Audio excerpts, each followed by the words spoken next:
Hello everyone, I am doctor Sneha Jha. I am a surgical gastroenterologist. तो बहुत common question आता है अगर किसी को ऑपरेशन के लिए एडवाइस करो, गॉल ब्लैडर का, अपेंडिक्स का, हर्निया का या फिर किसी भी आंत के प्रॉब्लम का, कि मैम लेज़र से ऑपरेशन करेंगे। तो there is a misconception between laser and laparoscopic, मतलब दूरबीन की सर्जरी। तो आज बात करते हैं ओपन सर्जरी के बारे में, दूरबीन के बारे में, that is laparoscopic surgery, laser and robotic surgery which is a new kid on the block. तो ओपन सर्जरी में हम पेट में चीरा लगाते हैं, अंदर खोल के देख। तो एडवांटेज क्या है ओपन सर्जरी का? सर्जन्स इसमें ऑर्गन को टच करके देख सकते हैं, मतलब इसमें डेप्थ परसेप्शन, टच परसेप्शन होता है। एंड जनरली ये जो कॉम्प्लिकेटेड केस है जिसमें लैप्रोस्कोपी पॉसिबल नहीं हो, ऑर्गन बहुत चिपके हैं एक दूसरे से, उसमें ओपन ज़्यादा सेफ ऑप्शन रहता है। थर्डली, अगर इमरजेंसी में कोई पेशेंट आया तो उसमें भी जनरली हम लोग ओपन सर्जरी के लिए एडवाइस करते हैं, या फिर आंत फट गई हो, आंत उलझ गई हो, या फिर आंत खराब होने लगी हो, उस वाले केस में। सारे एडवांटेजेस के बाद भी कुछ तो प्रॉब्लम रही होगी कि हमने शिफ्ट किया और लैप्रोस्कोपिक पे आ गए। तो ओपन सर्जरी में पेन ज़्यादा होता है क्योंकि इतना बड़ा चीरा लगा है, पेशेंट को जल्दी रिकवरी नहीं हो पाती है, आंत की चाल आने में थोड़ा सा टाइम लगता है, ओपन सर्जरी के बाद वुंड इन्फेक्शन हो सकता है। तो सेकेंड इज लैप्रोस्कोपिक सर्जरी या फिर दूरबीन से बोले ऑपरेशन। इसमें क्या होता है कि हम पहले एक कैमरा डालते हैं पेट के अंदर, और जो टीवी पे मॉनिटर में आ रहा होता है हमारे सामने, कुछ इंस्ट्रूमेंट्स डालते हैं, टीवी पे देखते हैं और अंदर ऑपरेशन कर रहे होते हैं पेशेंट का। इससे फ़ायदा बहुत कुछ है क्योंकि छोटे छोटे 5 से 10 mm के छोटे से चीरे लगते हैं, तो रिकवरी ज़्यादा अच्छी होती है पेशेंट की, दर्द उतना ही कम होता है, कॉस्मेटिकली बहुत अच्छा होता है। तो ये थे लैप्रोस्कोपिक सर्जरी। फिर इतनी कन्फ्यूजन क्यों आ गई, इसको लेज़र टर्म क्यों दे दिया गया? लेज़र का क्या प्रयोग है? It is just a beam of light, एक किरण टाइप का है। उससे हम किसी चीज़ को काटने के लिए यूज़ कर सकते हैं, कुछ जलाने के लिए यूज़ कर सकते हैं, और पत्थर को तोड़ने के लिए भी यूज़ कर सकते हैं। तो बचपन में एक्सपेरिमेंट सबने किया होगा, एक मैग्नीफाइंग ग्लास में सन के बीम से पेपर जलाने का। तो ऑलमोस्ट वही काम है लेज़र का। तो इसमें कोई होल नहीं होता ऑपरेशन में, बस इस जो बीम ऑफ लाइट है उसको कॉन्सेंट्रेट करके कुछ ना कुछ टिश्यू को जला रहे होते हैं या फिर श्रिंक कर रहे होते हैं, पत्थर तोड़ने के काम आता है। तो ये काम है लेज़र की। कन्फ्यूजन रहती है मैम लेज़र ऑपरेशन करेंगे लैप्रोस्कोपी करेंगे?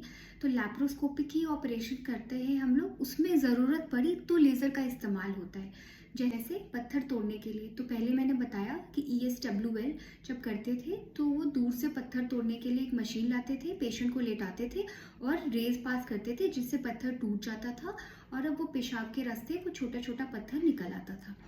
आजकल क्या हो गया है, जैसी एडवांसमेंट हो रही है तो जनरली जो यूरोलॉजी में होते हैं, जो पेशाब के डॉक्टर होते हैं, वो लेज़र कैसे यूज़ कर रहे हैं, वो भी एक इंस्ट्रूमेंट के द्वारा ही लेज़र को पास करते हैं आपकी बॉडी में और वहाँ से पत्थर तोड़ते हैं, या फिर प्रोस्टेट का ऑपरेशन करने के लिए लेज़र का प्रयोग करते हैं। तो करेक्ट टर्मिनोलॉजी इज लैप्रोस्कोपिक, मतलब दूरबीन से, ना कि लेज़र से।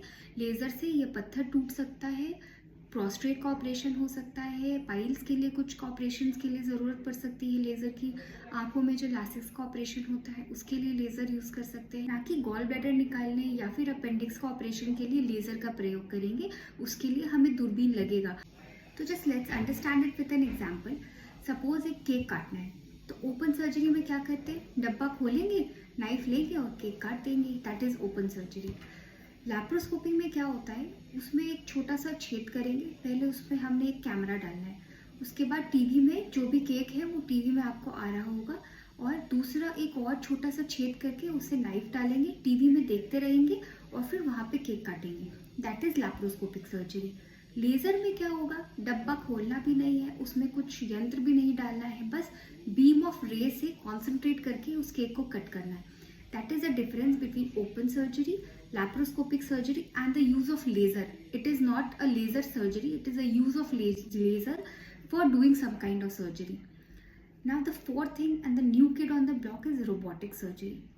तो ये भी बड़ी मिसकंसेप्शन है, रोबोट सर्जरी कर रहा है कुछ खराब ना हो जाए। सो रोबोट सर्जरी नहीं कर रहा होता है, सर्जरी तो सर्जन ही कर रहे होते हैं। It is beneficial in many ways. जैसे लैप्रोस्कोपिक सर्जरी जब हम कर रहे होते हैं दैट इज़ 2 डायमेंशनल, मतलब 2 ही डायमेंशन आ सकते हैं, डेप्थ परसेप्शन बहुत अच्छा नहीं होता उसमें। पर जो रोबोटिक आ गया है उसमें आप 3D में पेशेंट्स के अंदर देख सकते हैं, डेप्थ परसेप्शन उतना अच्छा होने लगा है उसमें। प्लस उस पे जो रेंज ऑफ मूवमेंट, जैसे हमारा हाथ मूव कर रहा है, सर्जन का हाथ मूव कर रहा है, उसी तरीके से रोबोट का हाथ भी मूव कर रहा है। तो कॉम्प्लेक्स सर्जरी करने में रोबोट का बहुत हेल्पफुल होता है सर्जन के लिए। सर्जन एक कंसोल पे आराम से बैठ के लंबी सर्जरीज भी कर सकते। Only and only problem in India right now still is the cost of the robot. तो धीरे धीरे जैसे एडवांसमेंट होंगे, more and more robot will come, तो ये भी कॉस्ट धीरे धीरे। शुरुआत में जब लैप्रोस्कोपिक सर्जरी भी आया था तो बहुत टाइम लगा था इसको अडेप्ट करने को लोगों के बीच में। वो अभी भी प्रेफर कर रहे थे कि ओपन सर्जरी कर दीजिए। इनफैक्ट मैंने लास्ट टाइम ही कोई केस डिस्कस किया था कि ओपन सर्जरी की डिमांड कर रहे थे लैप्रोस्कोपिक से। पर धीरे धीरे अगर हम लैप्रोस्कोपिक पे आ सकते हैं तो धीरे धीरे हम रोबोटिक पे भी आ सकते हैं। आई होप मैंने थोड़ा क्लियर किया हो कि लैप्रोस्कोपी और लेज़र में क्या अंतर होता है, कौन सा टर्मिनोलॉजी सही है बोलने के लिए, और इसके एडवांटेजेस और डिसएडवांटेजेस क्या है। Please like and subscribe my channel. Thank you for watching. If you have any doubt, please comment in the comment box.